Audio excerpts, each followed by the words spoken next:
ক্ষতিগ্রস্ত হয়েছে নারায়ণগড় এবং সবং। ৮০,০০০ টাকা দেওয়া হয়েছে, কন্টিনজেন্সির টাকা দেওয়া হয়েছে।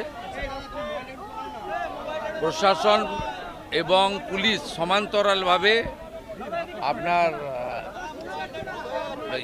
রিলিফের কাজ করছে। প্রত্যেকটা যারা রিলিফ সেন্টারে ছিল 5 দিনের রেশন দিয়ে বাড়িতে পাঠানো হয়েছে। মোট আপনার এখানে বন্যার কারণে 2 জন মারা গেছে, তাদেরকে জেলা আমাদের সিআরএফ থেকে 4 লাখ এবং সিএম রিলিফ ফান্ড থেকে 5 লাখ 9 লাখ টাকা করে দেওয়ার ব্যবস্থা হয়েছে।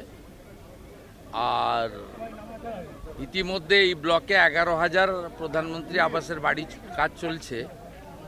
একটা আগের গভর্নমেন্ট দিয়ে গিয়েছিল 60,000 করে, আমরা রিসেন্ট ওদের আরও 60,000 দিয়েছি। আরও 13,000 বাড়ি এখানে হবে। বাড়ি টাকা পেয়ে তৈরি করতে সময় লাগবে। যে 3,200 বাড়ি ড্যামেজ হয়েছে সবং ব্লকে প্রাথমিকভাবে, তাদের প্রত্যেককে 30,000 টাকা করে পার ড্যামেজের জন্য দেওয়ার সিদ্ধান্ত হয়েছে।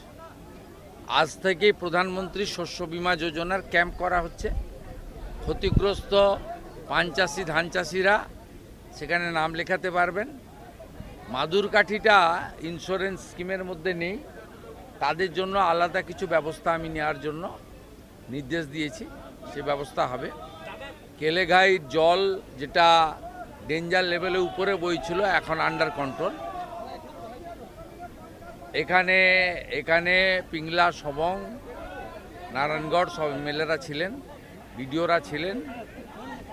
মোট 10টা স্নেক বাইটের কেস এসছে, প্রত্যেককে বাঁচিয়ে ফিরিয়ে দিতে পেরেছে।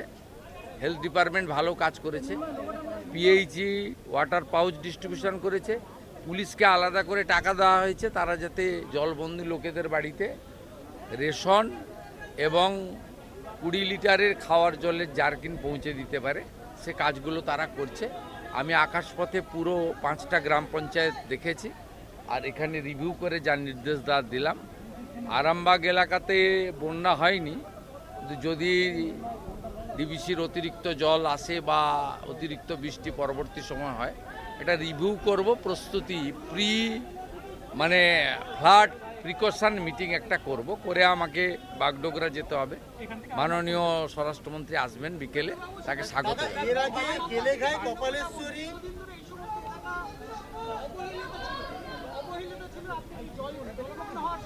এখানে এরা বলছিল 1986 সালে জ্যোতিবাবু এসেছিলেন কার্ডে, তারপরে এই কোনো মুখ্যমন্ত্রী এলেন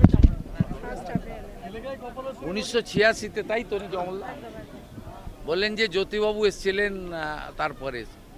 আর কি করা যাবে, আগের মুখ্যমন্ত্রীরা গ্রামের মানুষকে মানুষ বলে মনে করতেন না। আর আমার সঙ্গে তো গ্রামের মানুষের নাড়ির টান না, তবে গ্রাম আমার শেষ, গ্রাম আমার শুরু, গ্রামই আমার শেষ।